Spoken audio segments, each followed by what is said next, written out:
बर' रायजो राजाफोरनि थाखाय मोनसे गेदेर खौरां। बर' हारिनि गेजेराव बेनो गिबि रेकर्ड। बर' फिसाफोरनि मोनसे गेदेर जाफुंसारनाय। खेबसेयैनो गोबां बर'नि फिसाफोरा एपीएससी आनजादाव उथ्रिसार जानो हादों।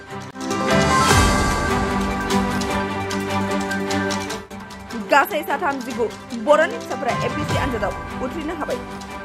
थारैनो बिथांमोननि उथ्रिसार जानो हानाया बर' हारिनि थाखाय गोग्गाथाव।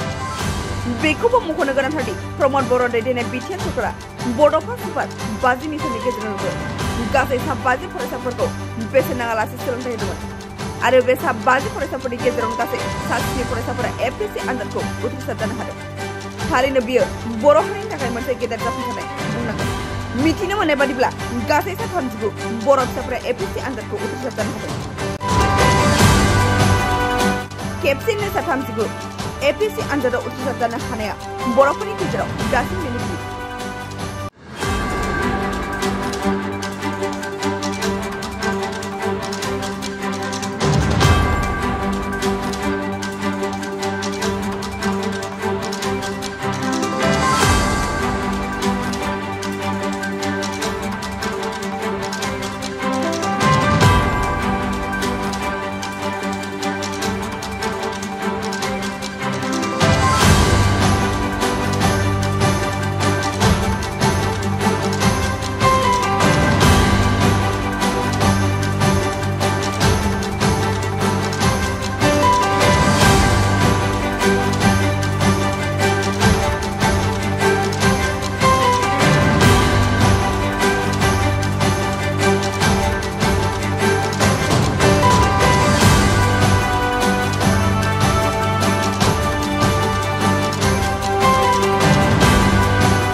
मोनसे गोजोनथाव खौरां।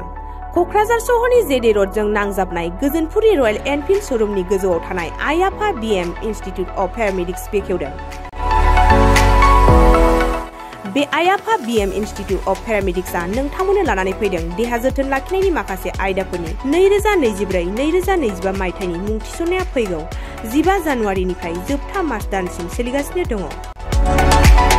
10+2 नि उथ्रिसारनाय बिजाथि एबा फरायसाफोरा बे पेरामेडिक्सआव गावारि सोलोंथाइखौ लानो हागोन। क'क्राझार सहरनि गोजोनपुरी एबा गांजिमा बाजारजों नांजाबनाय आइ-आफा बिएम इनस्टिट्युट अफ पेरामेडिक्सआ नोंथांमोननि थाखाय गोदान मुं थिसननाय आयदाफोरा जादों medical laboratory technology, first aid patient care and assistant nursing, OT technician, ICU technician, radiology technician कर्सखौ 2 बोसोरनि गेजेरावनो आबुं खालामनानै बीएसएस डिप्ल'माखौ लानो हागोन। लोगोसे गासैबो डिप्ल'माखौ लानायनि उनाव सोरखारि साख्रि मोननायनि सुबिदाबो दङ।